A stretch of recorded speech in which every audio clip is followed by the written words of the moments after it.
تو کیا کریں؟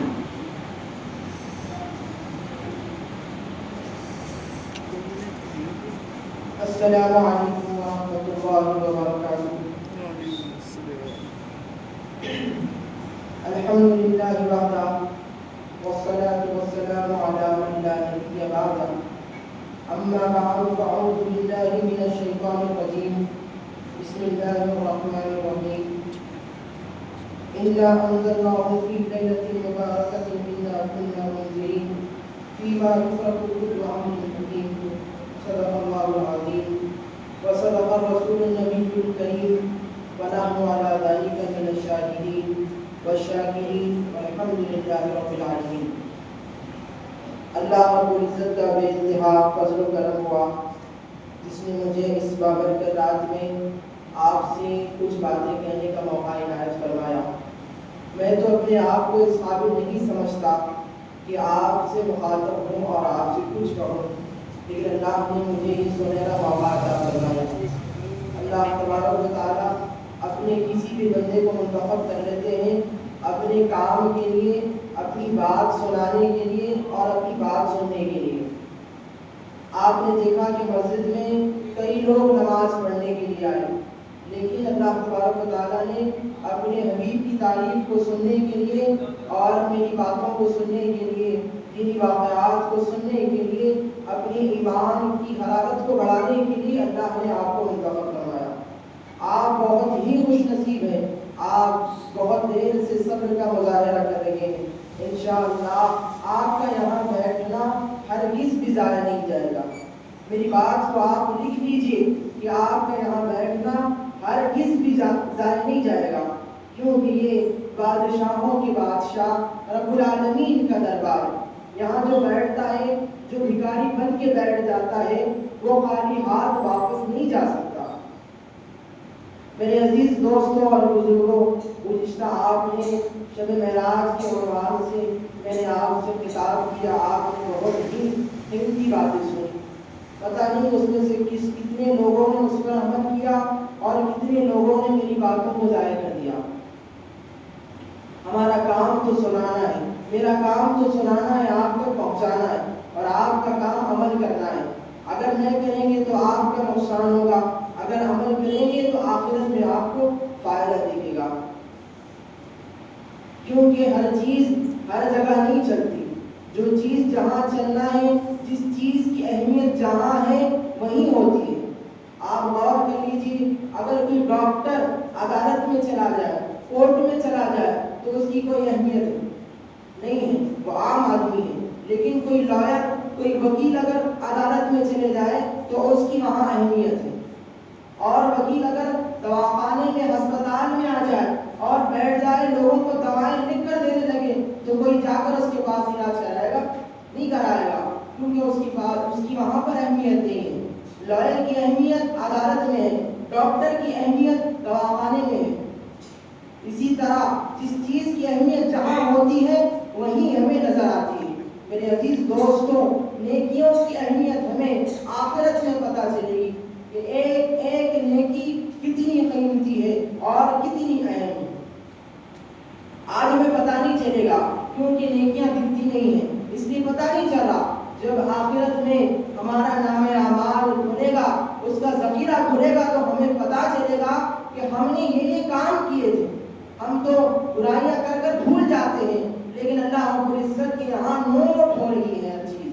اللہ نے دو فرشتے ہمارے پیچھے لگا کر رکھے ہیں، ہماری ہر چیز، ہمارا ہر عمل نوٹ ہو رہا ہے۔ اس بات کو یاد رکھیں کہ ہمارا ہر چیز، ہمارا ہر عمل لکھا جا رہا ہے۔ میرے عزیز اور دوستو، اسلامی مہینوں کے اعتبار سے یہ شعبان کا مہینہ کہلاتا ہے۔ حضور اکرم صلی اللہ علیہ وسلم نے فرمایا یہ بہت ہی قیمتی مہینہ ہے، عظمت والا، برکت والا مہینہ ہے۔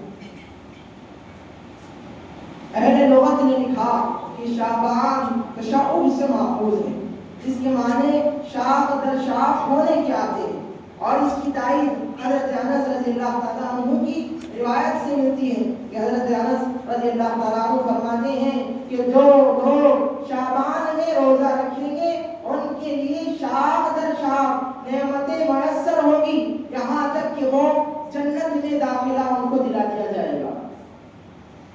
حضور اکرم صلی اللہ علیہ وسلم نے کیا فرمایا، سن لیجیے غور سے۔ حضور اکرم صلی اللہ علیہ وسلم نے فرمایا الرجب شہری، الرجب شہری، الشعبان شہر اللہ، الرمضان شہر امتی۔ حضور اکرم صلی اللہ علیہ وسلم نے فرمایا رجب میرا مہینہ ہے، اور شعبان اللہ کا مہینہ ہے، اور رمضان میری امت کا مہینہ ہے۔ یہ جو مہینہ چل رہا ہے حضور نے فرمایا یہ اللہ کا مہینہ ہے، شعبان اللہ کا مہینہ ہے، رمضان امت کا مہینہ ہے۔ لیکن امت رمضان میں ہی غافل ہے، شعبان نہیں میں غافل ہے، اعمال کی طرف ہمارا دل راغب نہیں ہوتا۔ میرے عزیز دوستو، ہمیں نئی زندگی نہیں ملنے والی، یہ گمان دلوں سے نکال دیجیے کہ وقت ملنے والا ہے، نہیں ملنے والا ہے۔ میرے دوستو، آدمی جو ہے پانی کے بلبلے کے مانند ہے، جس طرح پانی پر بلبلا آتا ہے اور سیکنڈوں میں ختم ہو جاتا ہے، اسی طرح آدمی بھی پانی کے بلبلے کے مانند ہے، زندگی کا بھروسہ نہیں ہے۔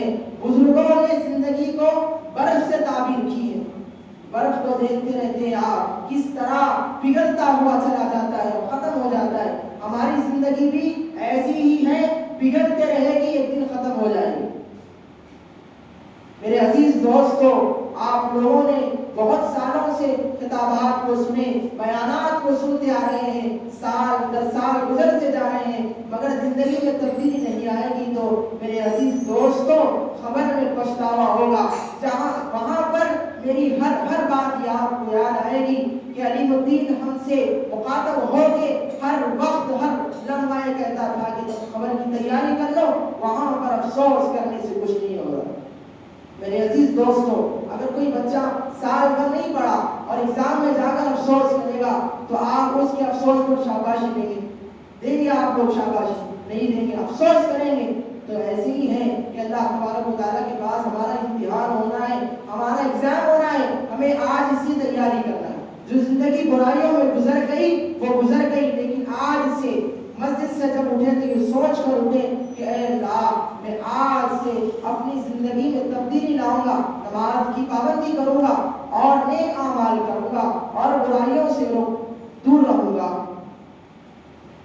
آپ صلی اللہ علیہ وسلم نے فرمایا کہ شعبان کے مہینے کو دوسرے مہینوں پر اس طرح فضیلت ہے جیسے کہ مجھے تمام انبیاء کرام پر، اور رمضان کے مہینے کو اس طرح تمام مہینوں پر فضیلت ہے جس طرح اللہ رب العزت کو تمام کائنات پر فضیلت ہے۔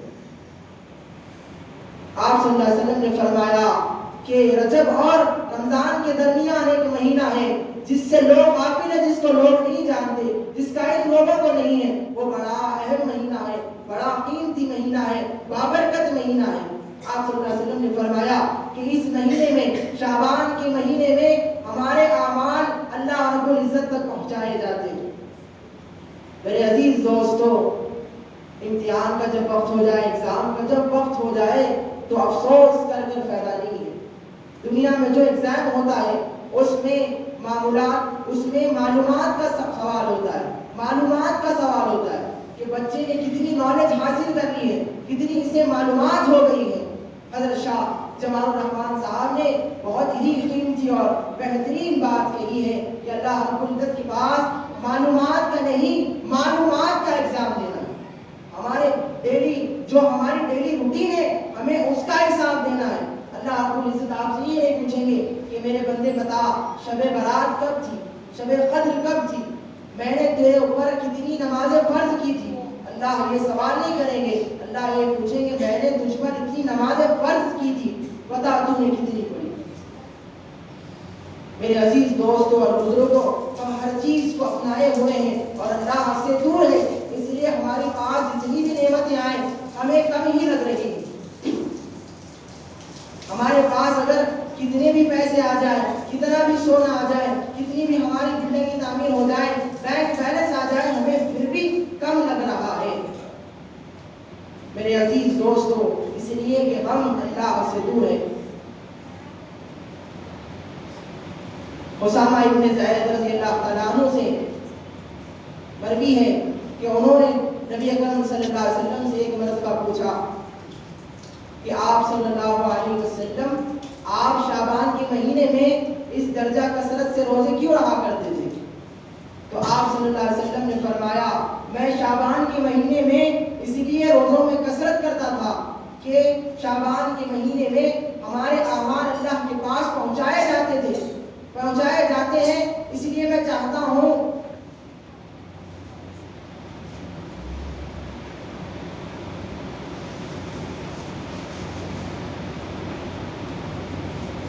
رسول اللہ صلی اللہ علیہ وسلم نے فرمایا کہ میں اس لیے چاہتا ہوں کہ جب ہمارے اعمال اللہ کے پاس پہنچائے جائے تو میں روزے کی حالت میں رہوں۔ میرے عزیز دوستو، آج رات میں بڑی ہی بابرکت رات ہے۔ بہت سے لوگ ہیں جو فضول وقت کو ضائع کر کر آج کی رات کو برباد کر دیتے ہیں، اور بہت سے لوگ ایسے ہوں گے جو مسجد سے گھر جا کر سو بھی گئے ہوں گے۔ میرے عزیز دوستو، زندگی سونے کے لیے نہیں ہے، جاگنے کے لیے ہے۔ آپ جاگ رہے ہیں، زندگی جاگنے کے لیے ہے اور اوروں کو جگانے کے لیے ہے۔ آپ جاگ رہے ہیں اور میں جاگ بھی رہا ہوں اور آپ کے سوئے ہوئے ضمیروں کو جگا بھی رہا ہوں۔ زندگی جاگنے اور جگانے کے لیے میرے دوستو، سونے کے لیے نہیں ہے۔ خبر میں جا کر دیکھو، لوگ سالوں سے سو رہے ہیں اور سالوں تک سوتے رہیں گے۔ وہ جگہ سونے کی ہے میرے عزیز دوستو، زندگی سونے کے لیے نہیں ہے۔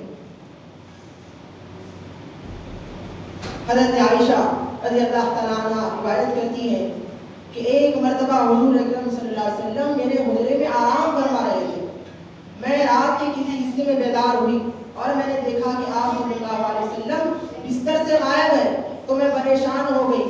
میں نے سوچا کہ کسی اور بیوی کے پاس گئے ہوں گے، دوسرے ازواج مطہرات کے پاس گئے ہوں گے۔ تو میں نے سب کے گھروں میں تلاشی کی، آپ صلی اللہ علیہ وسلم کہیں نہیں ملے۔ پھر میں آخر میں جب جنت البقیع میں گئی تو آپ صلی اللہ علیہ وسلم، سوچئے میرے دوستوں اور بزرگوں، آپ صلی اللہ علیہ وسلم کی کتنی فکر ہے امت کے لیے۔ شب بارات کی رات ہے، حضور اکرم صلی اللہ علیہ وسلم جنت البقیع میں ہیں۔ میری نظر میں وہ قبرستان جنت کے باغات سے بھی اعلیٰ ہے، کیونکہ وہاں ہزاروں صحابہ مدفن ہیں۔ میری نظر میں وہ جنت سے زیادہ مقدس سرزمین ہے۔ میرے عزیز دوستو، حضور اکرم صلی اللہ علیہ وسلم جنت البقیع میں آپ کی امت کی بخشش کے لیے دعا فرما رہے ہیں، امت کی بخشش کے لیے دعا فرما رہے ہیں۔ دیکھیے، آپ دعا کر رہے ہیں، کوئی اور عمل نہیں کر رہے ہیں۔ لوگوں نے اس کو الگ رواج سے لیا ہے، الگ سمجھا ہے، الگ لوگ فضول کام میں لگے ہوئے ہیں، فضول کام کر رہے ہیں۔ نہیں، حضور نے وہاں جا کر دعا کی ہے۔ آج کی رات بہت سے اعمال اللہ تبارک و تعالیٰ کے پاس پہنچتے ہیں اور ہمارے آئندہ سال کی پوری روٹین معمولات اللہ رب العزت کے پاس لکھے جاتے ہیں۔ نکاح، شادی، خوشی، غم، ہر چیز اللہ کے پاس نوٹ کیا جاتا ہے۔ اس لیے آج کی رات کو غنیمت سمجھ کر آپ آج کی رات کو غنیمت سمجھتے ہوئے اس کو عبادت میں گزارنے کی کوشش کریں۔ ایک دو چھوٹے سے واقعات سنا کر میں آپ سے رخصت ہو جاؤں گا۔ پہلے تو میں بات آپ لوگوں کو یہ بتا رہا ہوں کہ اللہ سے جس کو محبت ہوتی ہے، جو اللہ کا ہو جاتا ہے، پھر اس کو کوئی نظر نہیں آتا۔ میں ایک بزرگ کا آپ کو قصہ سنا رہا ہوں۔ یہ کوئی ماضی کے بزرگ نہیں ہے، میرے استاد محترم کا آپ کو قصہ سنا رہا ہوں۔ ایک دو سال پہلے ان کا انتقال ہوا، لیکن اللہ سے اور رسول اللہ سے محبت میں دیکھ رہا تھا کہ اللہ سے اور رسول اللہ سے ان کی محبت کس طرح گہری ہے۔ سوچیے میرے دوستوں، وہ عربی اور انگلش اور اردو میں بڑے ماہر تھے۔ میں نے ان کے پاس پڑھا اور کچھ دنوں کے بعد ان کی طبیعت اتنی خراب ہو گئی، اتنی ناساز ہو گئی کہ ان کو دماغ کی کوئی بیماری لاحق ہو گئی اور ان کی آواز بند ہو گئی۔ وہ بات نہیں کر سکتے تھے، وہ صرف اللہ کہتے تھے۔ ہر وقت آپ اگر سلام کریں گے تو اللہ، وہ پوچھیں گے اگر آپ خیریت سے ہیں اگر پوچھنا ہے تو وہ ایسا پوچھیں گے اللہ، صرف اللہ کے علاوہ ان کو کچھ نہیں آتا۔ بیماری میں مبتلا ہونے کی وجہ سے پہلے تو وہ بہترین پڑھانے والے بہترین استاد تھے، لیکن اللہ اور رسول اللہ سے محبت کو میں دیکھ رہا تھا، میرے آنکھوں میں آنسو آ گئے۔ اس کو آپ لوگوں کو سنانا ضروری سمجھتا ہوں۔ میرے عزیز دوستو، پتہ نہیں ڈاکٹر نے کیا کہا تھا، وہ شیرمان کو پانی میں ڈبا کر کھایا کرتے تھے اور ان کا عمل وہ شیرمان ہم جو شوربے کے ساتھ کھایا کرتے ہیں، وہ پانی میں ڈبو کر شیرمال بچوں سے منگا کر کھایا کرتے تھے۔ میں ان کے کھانے کو بڑے غور سے دیکھتا تھا۔ جب وہ بیمار ہونے سے پہلے وہ کہتے تھے کہ میرا یہ تیسرا ٹائم کا کھانا ہے، کب وہ صبح میں 11 بجے کہتے تھے کہ میرا تیسرا وقت کا کھانا ہے۔ جب بیمار ہوئے تو شیرمال کو پانی سے ڈبو کر کھانے لگے، اور اللہ سے محبت کا یہ عالم تھا کہ وہ بات نہیں کر سکتے تھے، اسی لیے وہ قرآن پر انگلی پھراتے جاتے تھے، قرآن پر انگلی پھراتے جاتے، صفحے پلٹاتے جاتے، انگلی پھراتے جاتے، صفحے پلٹاتے جاتے۔ میرے عزیز دوستو، دیکھیے ہماری زبان آج اتنی فضول باتیں کر سکتی ہے، اگر کسی سے جھگڑا ہو جائے تو 1000 باتیں کر سکتی ہے، 1000 گالیاں دے سکتی ہے۔ اگر آپ کو کوئی کمپٹیشن کرے باتوں میں تو ہم لوگ پھنس جائیں گے، لیکن اللہ سے ہمارا رابطہ بڑا کمزور ہے۔ وہاں آپ کی زبان نہیں چل رہی تو آپ صرف انگلی پھرا رہے ہیں۔ تو کوئی قرآن جس کو نہیں پڑھنے نہیں آتا وہ مایوس نہ ہو، اللہ بڑا غفور رحیم ہے، اللہ بخشنے والے ہیں، رحم کرنے والے ہیں۔ میرے عزیز دوستو، جو اللہ کے ہو جاتے ہیں ان کو کسی چیز کی ضرورت نہیں پڑتی۔ یاد رکھ لیجئے، جو اللہ کے ہو جاتے ہیں وہ کسی چیز کی ضرورت ان کو میسر نہیں ہوتی۔ آپ نے علماء کرام کو دیکھا کہ ان کے پاس کچھ نہیں ہوتا لیکن سب سے سکون میں، سب سے آرام میں رہتے ہیں، کیونکہ وہ اللہ کے ہو گئے۔ جب اللہ سے تعلق ہو جاتا ہے تو ان کو کوئی چیز کی ضرورت نہیں پڑتی۔ میرے عزیز دوستو، ایک چور کا واقعہ لکھا ہوا ہے۔ آپ لوگ تو جانتے ہیں کہ چوروں کو کوئی بھی چیز مل جائے تو وہ حاصل کر لیتے ہیں، ان کے دماغ میں یہی سوچ رہتی ہے کہ کون سی چیز قیمتی چیز میں چراؤں، یہی ان کے دماغ میں ہمیشہ چلتا رہتا ہے۔ ایک چور چوری کے ارادے سے ایک بادشاہ کے محل میں داخل ہوتا ہے، سوچتا ہے کہ بادشاہ کی دولت میں چرا لو، اس سے حاصل کر لو۔ تو وہ ایک کمرے سے آواز سنتا ہے کہ بادشاہ اور اس کی بیوی گفتگو کر رہے ہیں کہ ہم اپنی بیٹی کا نکاح ایسے شخص سے کریں گے جو نیک ہو، متقی ہو، اللہ والا ہو۔ چور کے کان میں یہ آواز پڑتی ہے، وہ سوچتا ہے کہ میں تو تھوڑا سا مال چرانے کے لیے آیا۔ بادشاہ کہتا ہے کہ ہم اس سے نکاح کریں گے اور پورا مال ہماری بیٹی کو دے دیں گے۔ وہ چور کے کان میں جب آواز پڑتی ہے تو وہ بڑا خوش ہو جاتا ہے، میں تو تھوڑا سا مال لینے کے لیے آیا تھا، لیکن یہاں تو پورا محل، پوری جائیداد ملنے والی ہے، بس مجھے اللہ والا بننے کی ایکٹنگ کرنا ہے۔ کس کو پتا ہے کہ یہاں کون اللہ والا ہے، کون نیک ہے، کون برا ہے؟ معلوم ہے کسی کو؟ نہیں معلوم۔ حشر کے میدان میں جب نامہ اعمال کھلیں گے تو جب معلوم ہوگا۔ وہاں لوگوں کے سامنے پچھتاوا کرنے سے، افسوس کرنے سے بہتر ہے کہ اللہ سے یہی معافی مانگ لے اور پچھلے گناہوں کو یہاں ہی مٹا لے، بہتر ہوگا۔ تو وہ آواز پہنچتی ہے اس کے کان میں، وہ سوچ لیتا ہے کہ میں اللہ والا بننے کی ایکٹنگ کروں گا اور اس کا مال پورا ہڑپ لوں گا۔ اور وہ بادشاہ کے محل کے قریب ایک مسجد میں بیٹھ جاتا ہے اور وہاں پر اللہ والا بننے کی ایکٹنگ کرتا ہے، اللہ کا ذکر کرتا ہے، نمازیں پڑھتا ہے۔ اس کا ارادہ نہیں ہے کہ نیک بننا ہے، وہ تو مال کی لالچ میں کر رہا ہے، مال کی لالچ میں کر رہا ہے، وہ اللہ والا بننے کی ایکٹنگ کرتا ہے۔ لوگوں میں اس کی خبر عام ہو جاتی ہے کہ اللہ والے ہماری مسجد میں آئے ہیں، وہ بڑے ہی نیک ہیں، رات دن عبادت کرتے ہیں۔ وہ خبر بادشاہ تک پہنچتی ہے۔ بادشاہ کہتا ہے بیوی سے، ایسا اللہ والے ایک بزرگ شخص آئے ہیں۔ تو بیوی کہتی ہے تو ہم جس لڑکی کی تلاش میں تھے وہ لڑکا تو ہمیں بھی گیا۔ تو بادشاہ اپنے وزیر کو پیغام دے کر پہنچاتا ہے اس چور تک کہ اس کو جا کر کہو کہ بادشاہ نے تمہیں بلایا ہے اپنی بیٹی کا نکاح کرانے کے لیے۔ میرے عزیز دوستو، سنیے اس چور کے جملے اور اپنے دماغوں میں، دلوں میں آپ اس کو جگہ دے دیجیے۔ چور نے کہا میں تو کوئی اللہ والا نہیں ہوں، میری حقیقت تو میں ایک چور ہوں، میں کوئی اللہ والا نہیں ہوں۔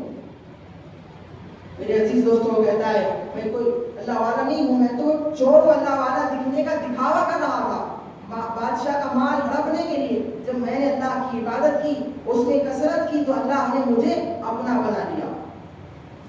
اور کہتا ہے کہ مجھے اب بادشاہ کا محل نہیں چاہیے، اس کی بیٹی نہیں چاہیے، میں اللہ کا ہو چکا ہوں۔ جو اللہ کے ہو جاتے ہیں ان کو کوئی چیز کی ضرورت نہیں پڑتی۔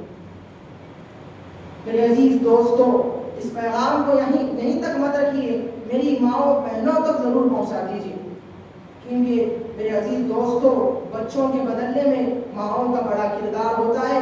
آپ کو معلوم، میں ان واقعات کو سنانا نہیں چاہتا، میرا موضوع نہیں ہے۔ آپ نے واقعات کو سنا ہوگا.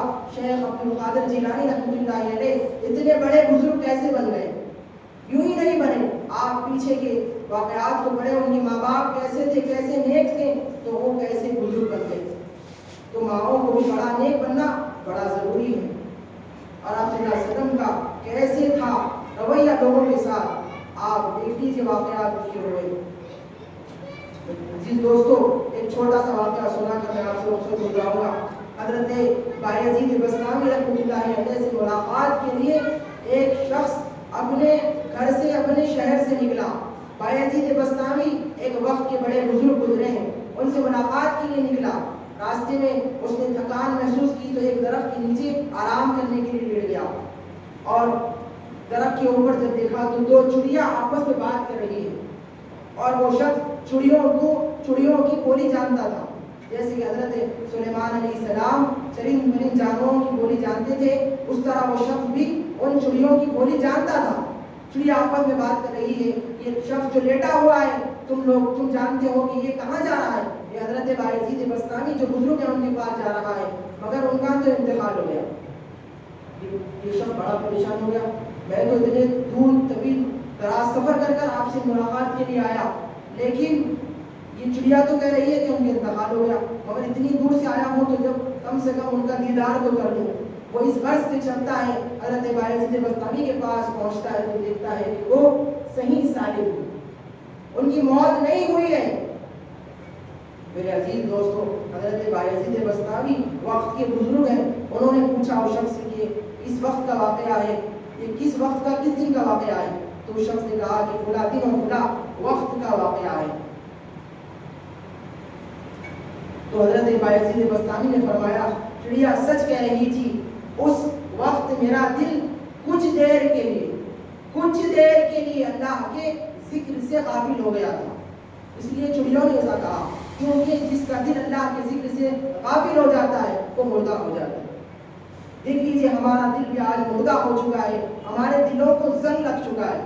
خطبہ ہر جمعہ میں آپ سے مخاطب ہوتے ہیں، آپ سنتے ہیں اور چلے جاتے ہیں، کیونکہ دلوں کو زنگ لگا ہے، بات اندر تک پہنچ نہیں رہی.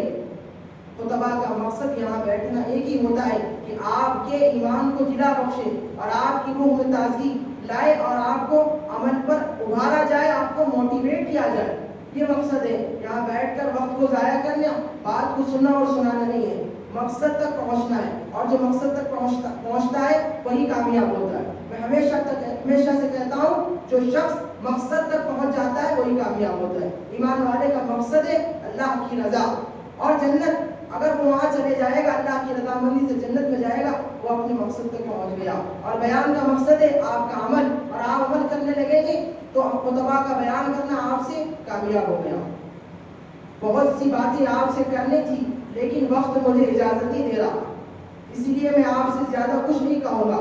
اور میں یہاں بیٹھ کر جو کچھ باتیں آپ سے کہہ رہا ہوں گویا سمجھ لیجیے میرے استاد محترم بھی یہاں تشریف فرمائے، استاد کے سامنے سمجھ لیجیے گویا کہ سبق سنا رہا ہوں. اس لیے تاخیر میں بھی کچھ نہیں ہو سکتا، لیکن میں استاد کا وقت نہیں لینا چاہتا، اس لیے اپنی بات کو مختصر کر دے رہا ہوں اور آپ سے درخواست کر رہا ہوں کہ میری باتوں کو دل میں جگہ دے دیجیے اور کل سے ہماری زندگیوں میں تبدیلی آنا چاہیے. آپ پوری رات سن رہے ہیں، شب برات کے عنوان پر پورا سن رہے ہیں، پھر صبح میں جانے کے بعد کام کو جا رہے ہیں، پھر کام کو جا کے وہاں پر سیٹ سے بھی لڑائی شروع، پھر آنے کے بعد بیوی سے بھی لڑائی شروع. پھر تو میری باتیں ضائع ہو جائیں گی، بیکار ہو جائیں گی. پورا ایک زندگی میں ایک عمل بڑھاتے جائے. ایک نماز کو میں آپ نے اس سے پہلے میں نے آپ کو نماز کی روٹین بتا دی کہ نماز کو پابندی کے ساتھ کیسا پڑھنا. ایک مرتبہ 5 ٹائم کی نمازیں اگر مشکل ہو رہی تو میں نے آپ کو بتا دیا کہ کس طرح کر نمازوں کی روٹین کو برابر کرنا ہے، پوری پابندی سے پڑھنا ہے. ویسے ہی ایک دن درود کی عادت ڈالے، پھر دوسرے دن ذکر کی. اس طرح درود اور ذکر کثرت سے پڑھا کرے، کیونکہ درود حضور صلی اللہ علیہ وسلم کے پاس پہنچتا ہے. درود کثرت سے پڑھا کرے. درود کے ذکر کے بہت سے واقعات ہیں لیکن مجھے وقت اجازت نہیں دے رہا، اس لیے اللہ رب العزت سے آخر میں دعا کرتا ہوں کہ اللہ تبارک و تعالی ہم تمام کو اپنے محبوب بندوں میں شامل فرمائے اور کہنے سے زیادہ عمل کی توفیق عطا فرمائے.